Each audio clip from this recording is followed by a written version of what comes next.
Hey, I'm not going to start this movie off by saying the word okay. Because I realized going back and watching previous videos that I always seem to go, okay. So, not this one. I started off differently. We're going to jump into some more animating within After Effects. And we're going to explore a new animating technique using a tool called the puppet tool. So I suppose we would be doing puppeting or puppeteering. Puppeteering probably sounds better.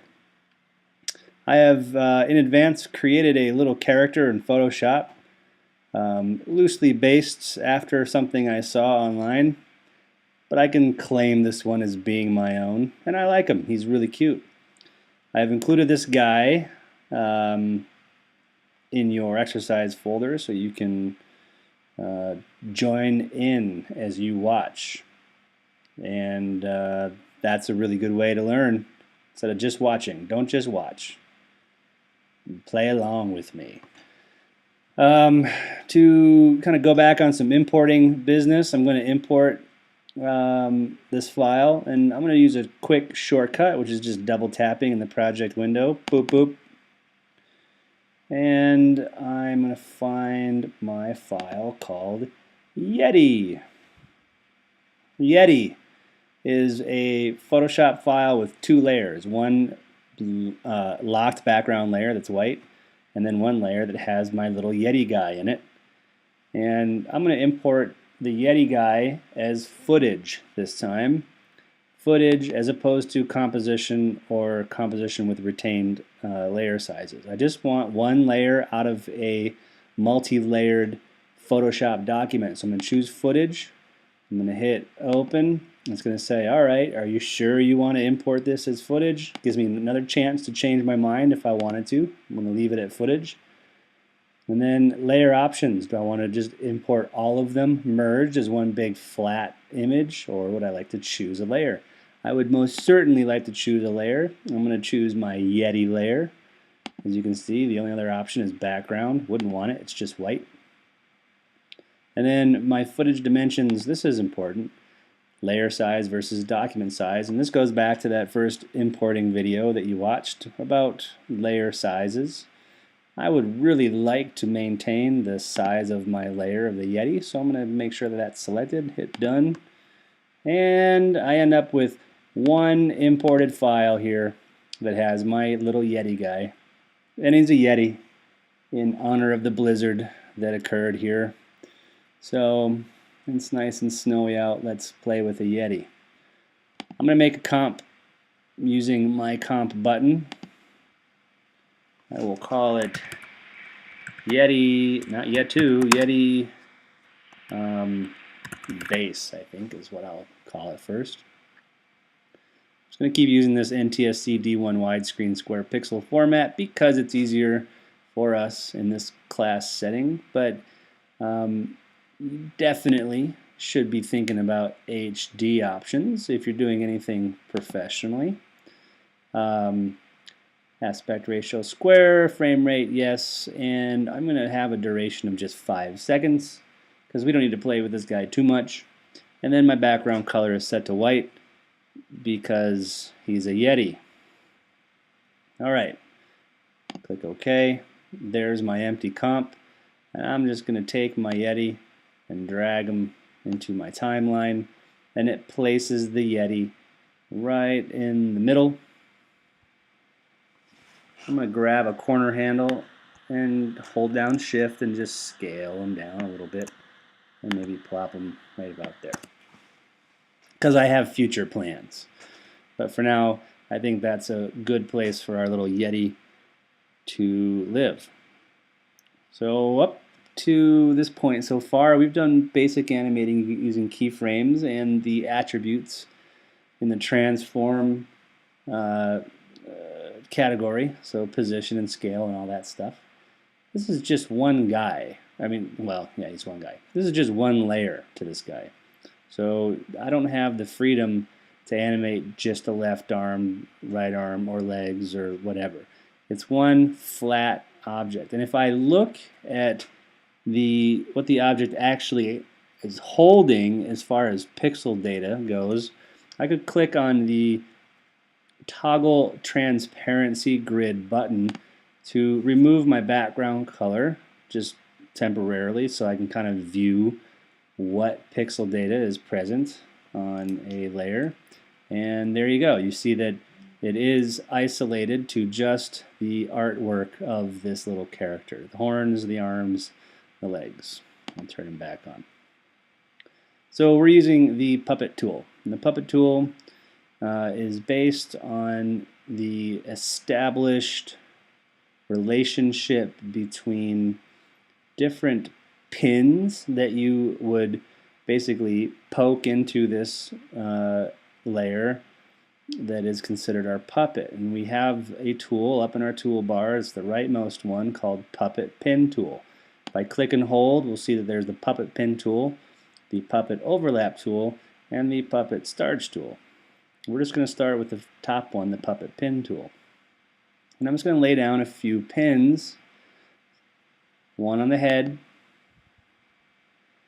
one right around mid-torso, one at the bottom of the little outfit, and then one on each hand. And what I'm doing is I'm adding a pin to all these different points, and as soon as you add a pin, you see that there's some geometry that's forming around our layer, or the subject. And this geometry is based on the association of different triangles to construct this form. As soon as I've laid down any pin, you would notice that the information in my control bar has been updated. One of the things is to show or not show my mesh. I think it's important to look at our mesh right now since I'm talking about it. But if it bugged you, you could turn it off. Expansion is the area outside of the perimeter of our object that we would like to include in our transformation. Sometimes if expansion is not high enough, you might leave a few pixels out and you'll have some stray pixels. So maybe what would happen if we went up to 10?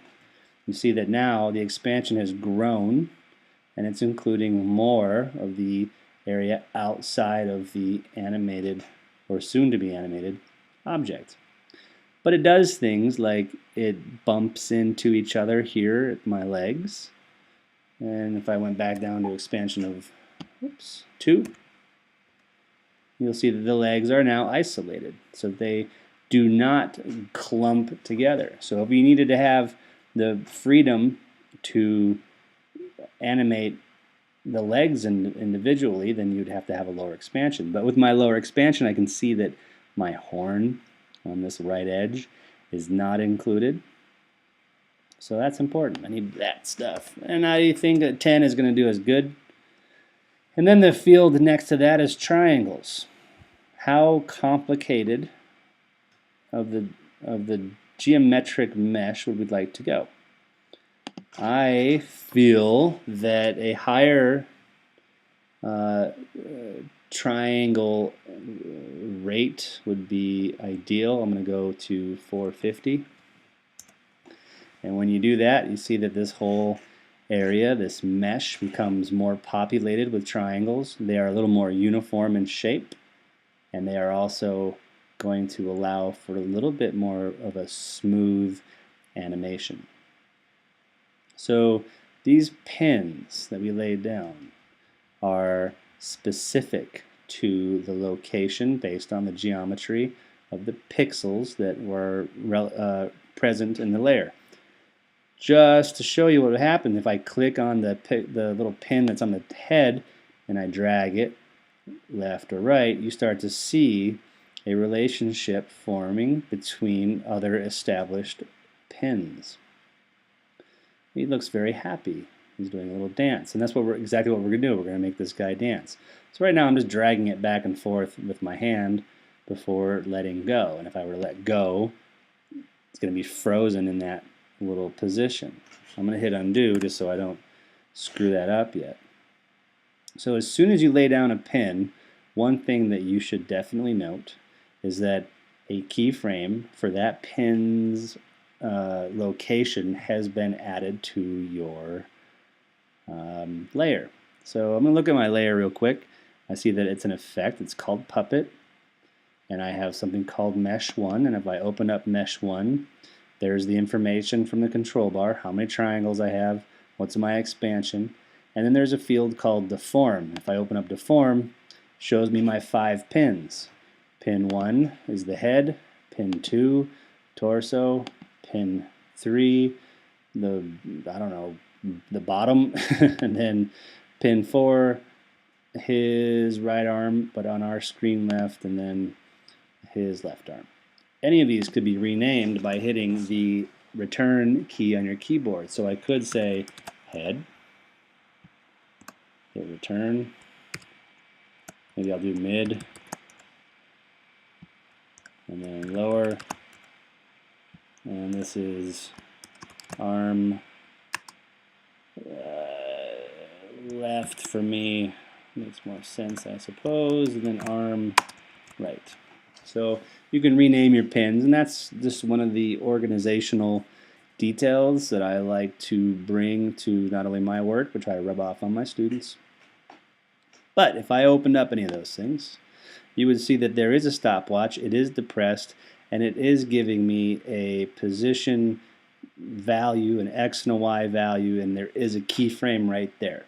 So what I'm going to do is I'm just going to move my playhead to 1 second in time, and I'm going to grab the head pin and I'm going to move it kind of over and down a little bit. And then I'm going to go to 2 seconds. I'm going to grab the head pin. I'm going to move it kind of in the opposite direction. There are handles on these pins, so you can play with the arc of your path, and that's pretty sweet. I'm going to move my playhead to 3 seconds, grab that pin, move it back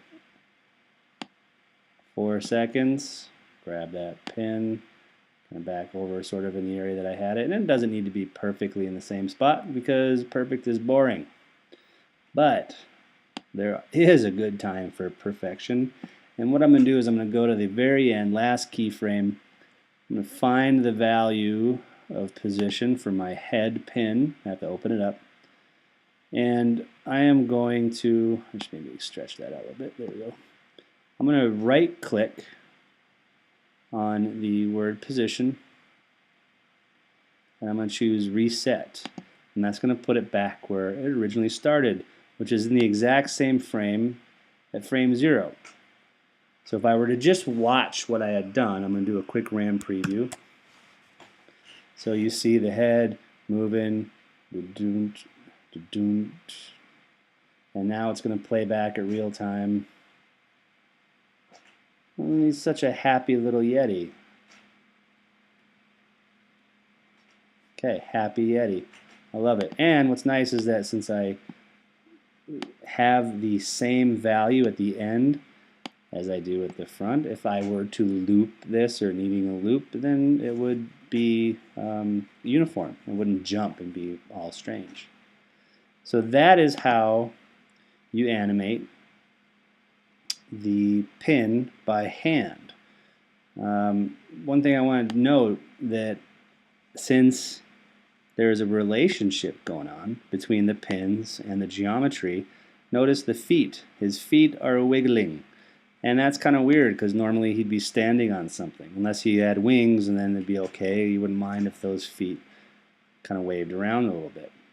So one way to solve this would just be to lay a pin down at the base of each ankle and not animate them. So now they are not moving at all.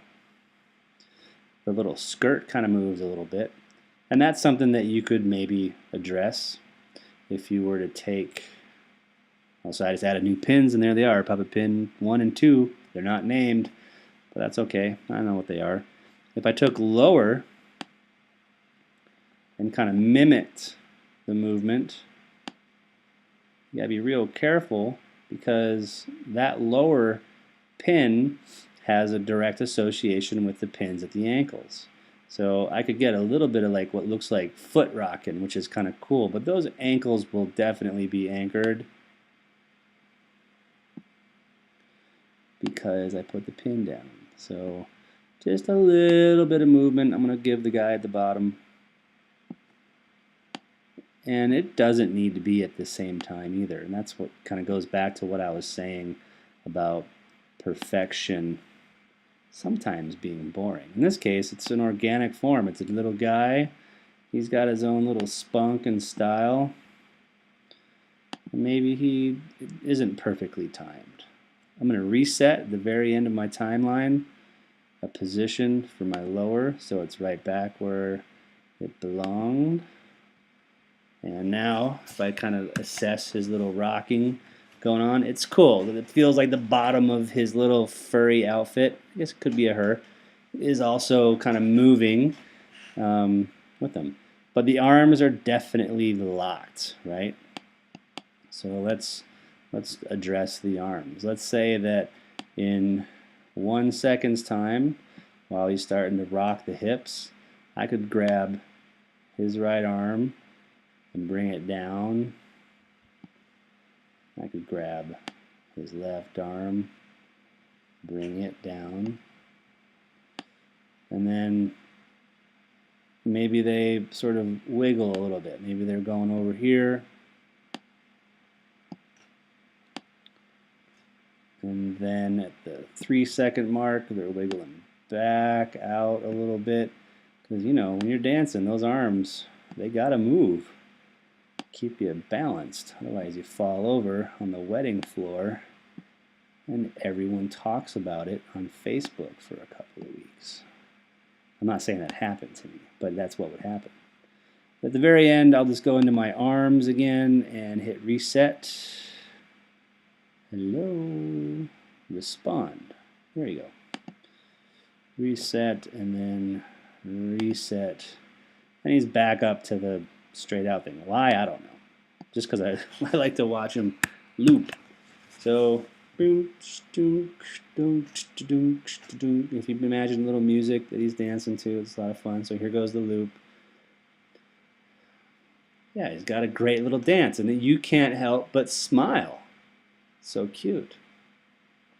So immediately you should be noticing the value of the puppet tool. Is it perfect? No, but it's really convenient when you're trying to animate something that's relatively simple. And this guy is pretty simple. He has straight arms, straight legs, and a blobby body. And if you get into other complex shapes, then you might end up finding yourself into a headache situation. But you know, this is happening. This is really happening, and it makes our lives a lot easier as animators, not having to manage, overmanage parenting and those relationships, and then all the different properties of transform and whatnot. So if I was going to take this further, I could show you guys how you can also animate text. Yeti. So I'm just going to spell the word Yeti. Make it kind of big. This guy has this guy, because a word is this guy. I could use my eyedropper to pick, maybe the lighter color. I don't know what I like. I think I like the darker. What if I chose that? Yep, I used the mouth color. I think that's a good color for the text. So here's just text. I use the text tool, the type tool. I typed the word Yeti, change its scale. If I want to do a dress font or anything like that, I can use my character palette. If you don't see your character palette, you'll find it under Window, Character. So here is the word Yeti. And what's pretty awesome is that type responds perfectly well to our fun little pin tool. So I'm going to do 1 Oh, that's just too big of an expansion.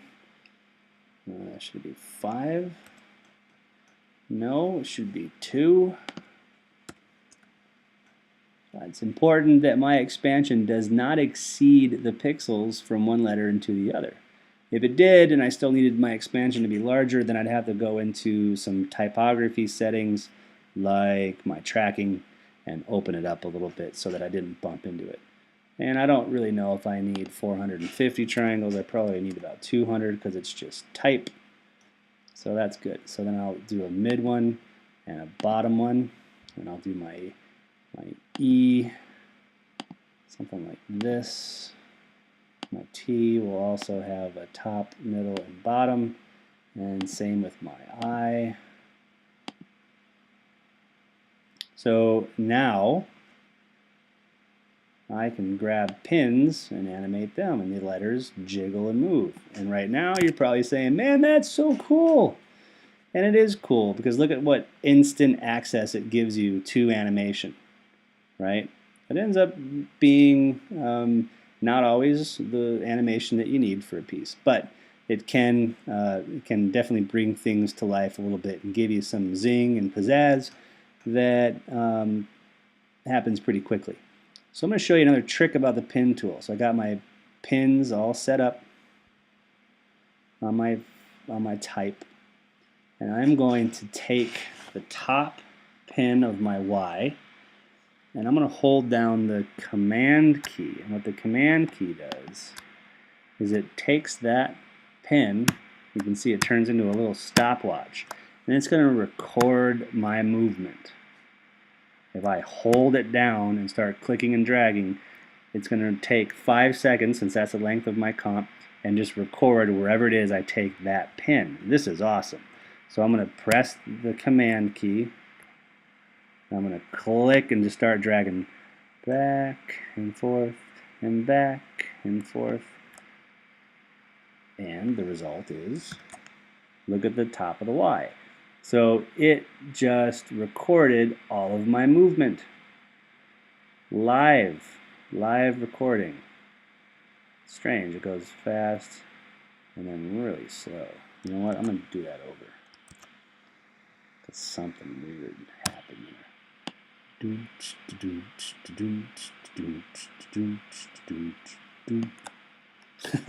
You gotta make sounds while you do it. Otherwise, it's just not cute enough. So there's my wiggly Y. It's a lot of movement. I really would say that it's too much. But it's just for an exercise. I'll let it mellow out. As an animator, designer, motion graphic artist, you need to make sure you constantly think about finesse and not overdoing it. And right there, I was overdoing it. But I'm not going to go back and do it again for the sake of time. I'm going to move on to my E and go dun dun dun dun dun dun dun dun dun dun dun dun dun. See, the music helps. The T, da da da da ba da ba ba ba da da da do do do do. It's like a game show theme.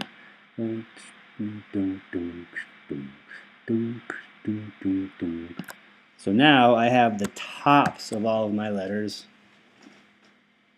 Why didn't that happen? Did I not select? Oh gosh, darn it. Look at that. I didn't do it. Why not? Should have done it. Okay, I'm going in. Try now. Oh, the T's moving now. They're moving. Why are they moving, but they weren't moving?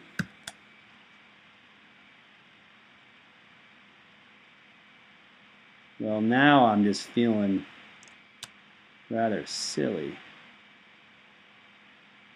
because what I'm trying to show you isn't working.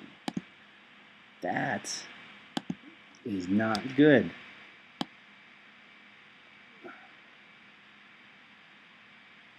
Well, it says they're moving when the little wireframe thing is there, but they're not moving. What? I wonder if it has to do with where my playhead is. Could it be? All right, bear with me. Yay, yay, yay, yay, yay. I'm moving my E and I'm having fun. Now, is that working? Yes. Okay, that worked, but I don't like it because it's doing the same thing the Y is doing. So we're gonna go up and down, and up and down, and up and down. Is that a little better? Yeah, it's okay. It's just an exercise. Just doing it. All right, so my problem was that my playhead was recording from 5 seconds on. Well, there is no more on because my comp is only 5 seconds long. So I had to make sure that my playhead went back to the beginning of my timeline. And now, do do do do do do ba ba da boom ba dee doo. All right, good. And then what was it? The game show was like the letter I, like dun dun dun dun dun dun dun dun dun dun dun ba ba da. Okay, cool. I could ultimately go back and do the bottoms of them. Do do do do do do do boom boom boom. Little hip hop. Okay,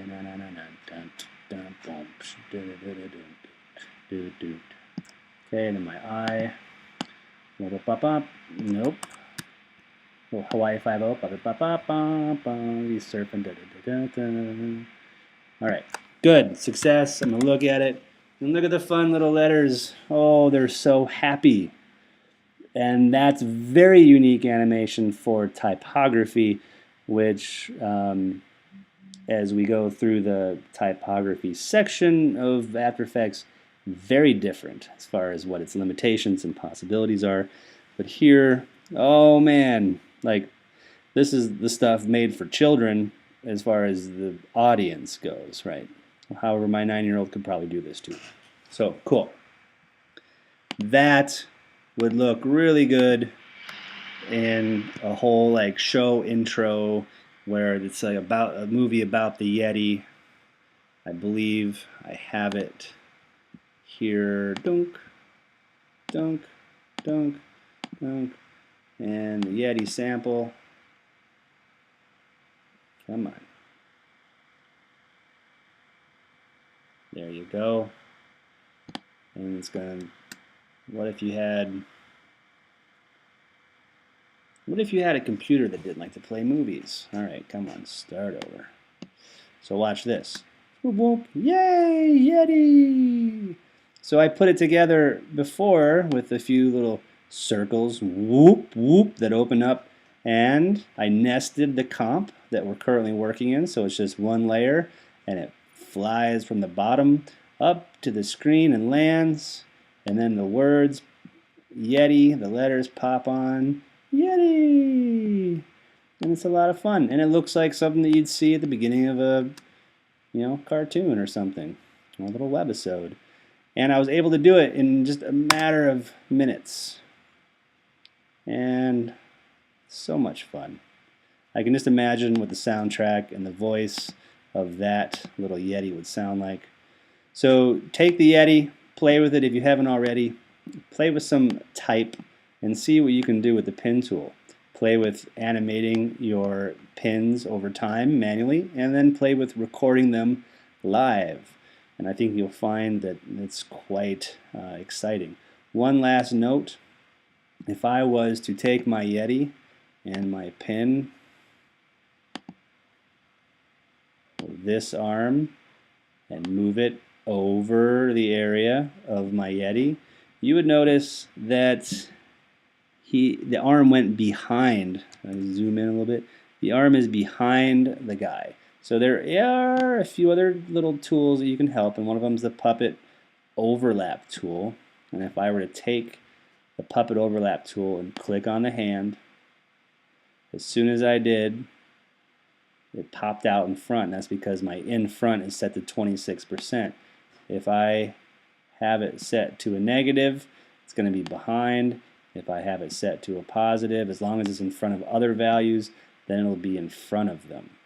So that is kind of a fun thing to experiment with too, because now it's adding a whole sense of, come here you, depth like now things are moving in front of themselves. So one more look, the hands in front, and it kind of, you know, defies physics as far as graphics go. So you're actually moving pixels in foreground or background, and it's really darn cool. All right, so that's it for the pen tool. I'm just having a hard time stopping watching my Yeti because it's so intriguing, captivating. All right.